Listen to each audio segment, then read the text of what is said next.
দুর্নীতি অনিয়মের অভিযোগ নিয়ে ব্রিটেনের অর্থ ও নগর বিষয়ক মন্ত্রী টিউলিপ সিদ্দিকের পদত্যাগ গ্রহণ করেছেন প্রধানমন্ত্রী স্টারমার। বৃহস্পতিবার সব দলের সঙ্গে বৈঠকে চূড়ান্ত হবে জুলাই ঘোষণাপত্র। প্রধান উপদেষ্টার কাছে 4 সংস্কার কমিশনের প্রতিবেদন জমা কাল। চলতি বছরে জুলাই আগস্টে নির্বাচন চায় বিএনপি। বছরের মাঝামাঝিতে নির্বাচন সম্ভব নয়, স্পষ্ট বার্তা নির্বাচন কমিশনের।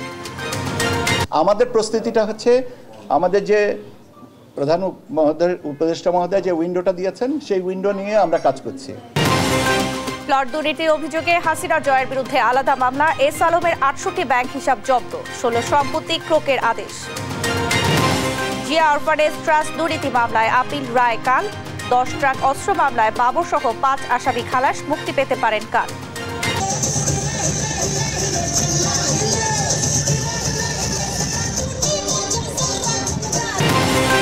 এবং ঐতিহ্যবাহী সাকরাইন ঘিরে পুরান ঢাকায় উৎসব আমেজ। দিনভর ঘুড়ি উড়ানোর পর বর্ণিল আলোয় চলে নাচ গান। সংবাদ রাতে দেখছিলেন একেএসটিএম বিবার সংবাদ শিরোনাম, সঙ্গে আছি আমি শারমিন নান্সি। এবারে বিস্তারিত। সমালোচনার মুখে অবশেষে ব্রিটিশ মন্ত্রিসভা থেকে পদত্যাগ করলেন টিউলিপ সিদ্দিক। দুর্নীতি, অর্থ আত্মসাৎ, ফ্ল্যাট কাণ্ড, তথ্য গোপন সহ নানা অভিযোগ উঠেছে দেশটির অর্থনীতি ও নগর বিষয়ক এই মন্ত্রীর বিরুদ্ধে। স্থানীয় সময় মঙ্গলবার ব্রিটিশ প্রধানমন্ত্রী কিয়ার স্টারমারকে লিখা এক চিঠির মাধ্যমে পদত্যাগ করেন তিনি। বাংলাদেশের দুর্নীতি দমন কমিশন তার পরিবারের সদস্যের বিরুদ্ধে 400 কোটি মার্কিন ডলার আত্মসাতের অভিযোগে তদন্ত করছে। এরই মধ্যেই স্থানীয় সময় মঙ্গলবার তার পদত্যাগের দাবি তোলে যুক্তরাজ্যের দুর্নীতি বিরোধী জোট। তারা যুক্তরাজ্যের আন্তর্জাতিক বিশ্বাসযোগ্যতা ও সম্মান রক্ষায় টিউলিপের পদত্যাগ দাবি করেন। এর পরপরই এক চিঠিতে পদত্যাগ করেন টিউলিপ। প্রধানমন্ত্রী স্টারমার তার পদত্যাগপত্র গ্রহণ করেছেন বলে জানিয়েছে বিভিন্ন গণমাধ্যম।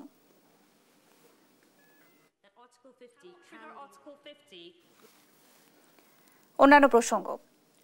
ঐক্যমতের ভিত্তিতে জুলাই বিপ্লবের ঘোষণাপত্র চূড়ান্ত করতে বৃহস্পতিবার সর্বদলীয় বৈঠক ডেকেছে অন্তর্বর্তী সরকার। মঙ্গলবার সন্ধ্যায় রাজধানীর ফরেন সার্ভিস একাডেমিতে সংবাদ সম্মেলনে এই কথা জানান উপদেষ্টা মাহফুজ আলম। আর প্রধান উপদেষ্টার প্রেস সচিব শফিকুল আলম জানান, সরকার গঠিত 4টি সংস্কার কমিশন বুধবার প্রতিবেদন জমা দিবে। আরও জানাচ্ছেন সাদ আহমেদ। মঙ্গলবার সন্ধ্যায় রাজধানীর ফরেন সার্ভিস একাডেমিতে সংবাদ সম্মেলন করেন উপদেষ্টা মাহফুজ আলম এবং প্রধান উপদেষ্টার প্রেস সচিব শফিকুল আলম। উপদেষ্টা মাহফুজ আলম জানান, ঐক্যমতের ভিত্তিতে জুলাই আগস্ট গণ অভ্যুত্থানের ঘোষণাপত্র চূড়ান্ত করতে চায় সরকার। এ লক্ষ্যে রাজনৈতিক দল ও অংশীজনের সঙ্গে বৃহস্পতিবার বৈঠক হবে। সেদিন স্পষ্ট হবে কবে এবং কিভাবে ঘোষণাপত্রটি প্রকাশ করা হবে। সবাই প্রোক্লেমেশনের বিষয়ে একমত আছেন যে ঘোষণাপত্রটি দিতে হবে। আগামী পরশু বৃহস্পতিবার এই বৈঠকের ভিতর দিয়ে একটা ঐকমত্যের ভিত্তিতে একটি দলিল প্রণীত হবে এবং সেদিনেই আমরা কবে ঘোষণাপত্রটি জারি করব এবং সরকার কিভাবে ঘোষণাপত্রটি জারি করার ক্ষেত্রে ভূমিকা রাখবে তা স্পষ্ট হবে। প্রেস সচিব জানান, সংস্কারের জন্য গঠিত 4টি কমিশন বুধবার প্রতিবেদন জমা দেবে। প্রধান উপদেষ্টার কার্যালয়ে কমিশন সদস্যরা এই প্রতিবেদন জমা দেবেন। সংস্কার কমিশনের 4টা সংস্কার কমিশন আসবেন, এসে চিফ অ্যাডভাইজারের যে কার্যালয় তেজগাঁওয়ে ওনারা চিফ অ্যাডভাইজার এবং অন্যান্য অ্যাডভাইজাররা থাকবেন। আমাদের মাহফুজ আলম উনিও থাকবেন, ওনাদের কাছে এইটা হ্যান্ডওভার করবেন। প্রতিবেদন হস্তান্তরের পর দুপুর 3টায় সংবাদ সম্মেলন করে এই বিষয়ে বিস্তারিত জানাবে সরকার। সাদ আহমেদ, দেশ টিভি, ঢাকা। জাতীয় নির্বাচনের আগে স্থানীয় নির্বাচনের প্রশ্নই ওঠে না, এমন মন্তব্য করে চলতি বছরের জুলাই আগস্টের মধ্যে জাতীয় নির্বাচন আয়োজনের আহ্বান জানিয়েছেন বিএনপি মহাসচিব মির্জা ফখরুল ইসলাম আলমগীর। পতিত সরকারের মানবতা বিরোধী অপরাধের বিচার পরবর্তী রাজনৈতিক সরকার করবে বলেও জানান তিনি। সাইফুল রিপনের প্রতিবেদন। সোমবার রাতে অনুষ্ঠিত দলের নীতি নির্ধারণী সর্বোচ্চ ফোরাম স্থায়ী কমিটির বৈঠকে আলোচনার বিভিন্ন বিষয়বস্তু সাংবাদিকদের সামনে তুলে ধরতে মঙ্গলবার দুপুরে গুলশানে দলের চেয়ারপারসনের রাজনৈতিক কার্যালয়ে সংবাদ সম্মেলন করেন বিএনপি মহাসচিব মির্জা ফখরুল ইসলাম আলমগীর। আমরা জাতি এখন একটা আপনার অত্যন্ত ক্রান্তিকালে অবস্থান করছি।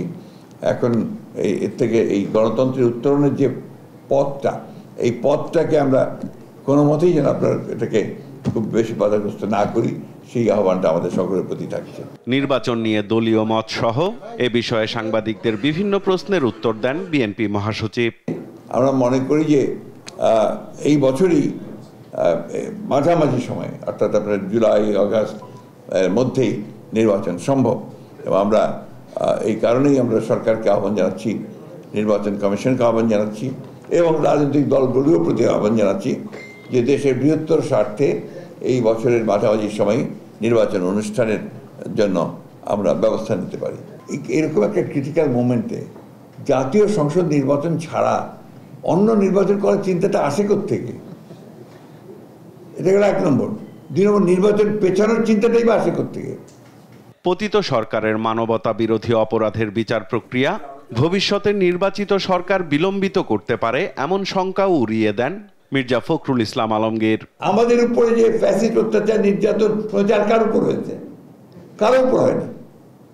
এমনকি আপনার অন্যান্য রাজনৈতিক দলগুলোর মধ্যে আমরা এবং জামাত ইসলাম সবচেয়ে বেশি এফেক্টেড হয়েছে। আমাদের উপরে তো অত্যাচারটা সবচেয়ে বেশি হয়েছে। তা আমরা ফ্যাসিস্টদের বিচার করবো না তো কে বিচার করবে? আর যদি আমরা ক্ষমতায় আসি, কে করবে? আর যেটা শুরু হয়েছে, এখান থেকে সরে যাওয়ার কারো কোনো উপায় নেই। অবশ্যই বিচার, কিন্তু আবার বিচার তড়িঘড়িও করা যাবে না। নিজেদের স্বার্থ বিরোধী কোনো চুক্তি দেশের মানুষ মানবে না বলেও মন্তব্য করেন বিএনপি মহাসচিব। ভারতের সঙ্গে আমাদের যে চুক্তিগুলো আছে, সেই চুক্তিগুলোকে জনসম্মুখে উপস্থিত করা উচিত। এমনিতে পার্লামেন্টে করা উচিত ছিল, কিন্তু সেটা জনসম্মুখে উপস্থিত করা উচিত। এবং কোনো চুক্তি গ্রহণযোগ্য হতে পারে না যেটা বাংলাদেশের স্বার্থের বিরুদ্ধে যাবে। লন্ডনে চিকিৎসারত দলের চেয়ারপারসন খালেদা জিয়ার মানসিক ও শারীরিক অবস্থা আগের চেয়ে ভালো আছে বলেও জানান মির্জা ফখরুল ইসলাম আলমগীর। উনি মানসিক দিক দিয়ে, শারীরিক দিক দিয়ে আলহামদুলিল্লাহ আগের চেয়ে অনেক বেটার। সাইফুল রিপন, দেশ টিভি, ঢাকা।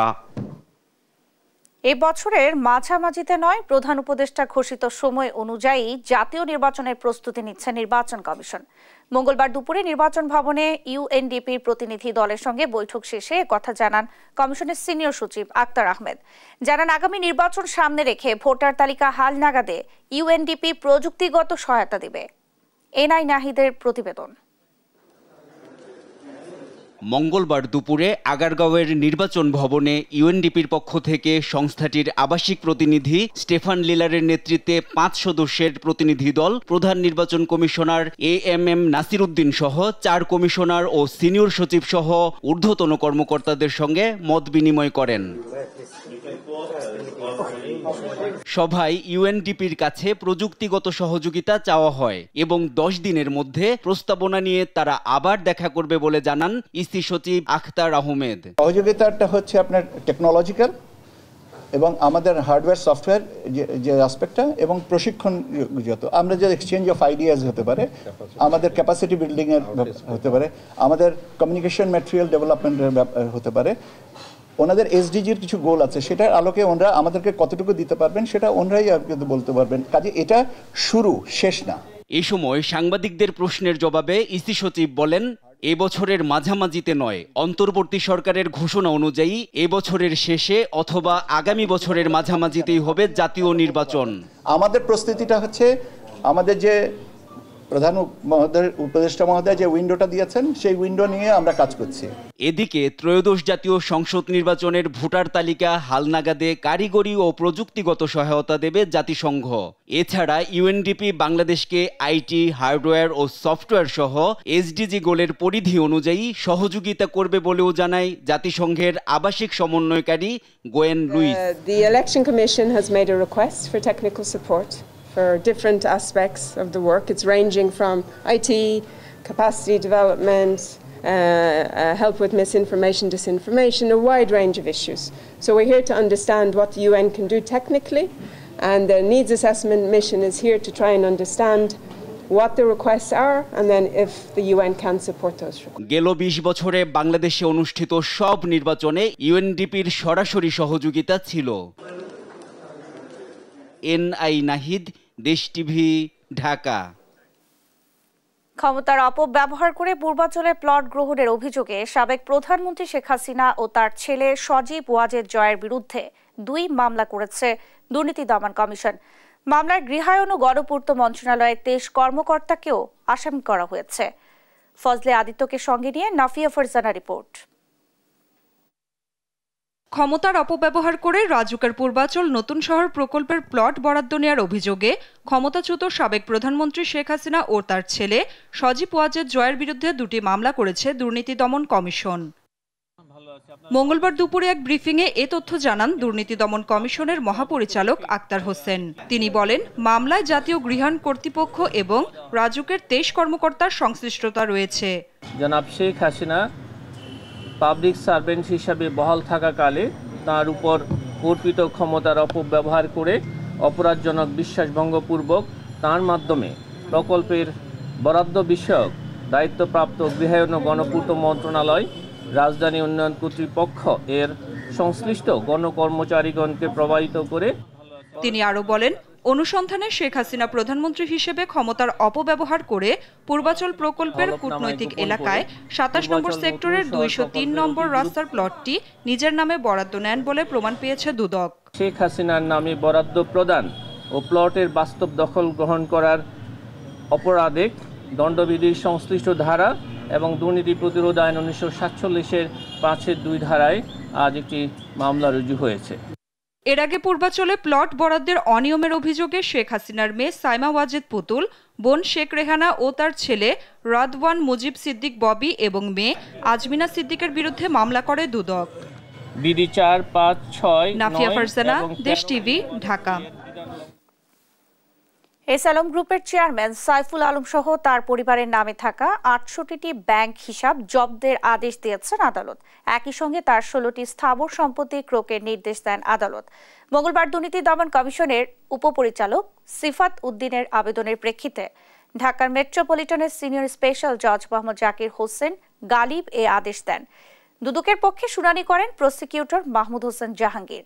জব্দ করা 16টি সম্পত্তির মধ্যে রয়েছে গুলশানের 10 তলা এসআলম টাওয়ার ভবন, ধানমন্ডিতে 1 বিঘা জমি সহ 6 তলা ভবন, ধানমন্ডি লেক সার্কাসে 11.88% জমি সহ 4 তলা ভবন, গুলশানে 2658 বর্গফুট জমির উপর নির্মিত ফ্ল্যাট সহ বিভিন্ন এলাকায় বিপুল পরিমাণ প্লট জমি।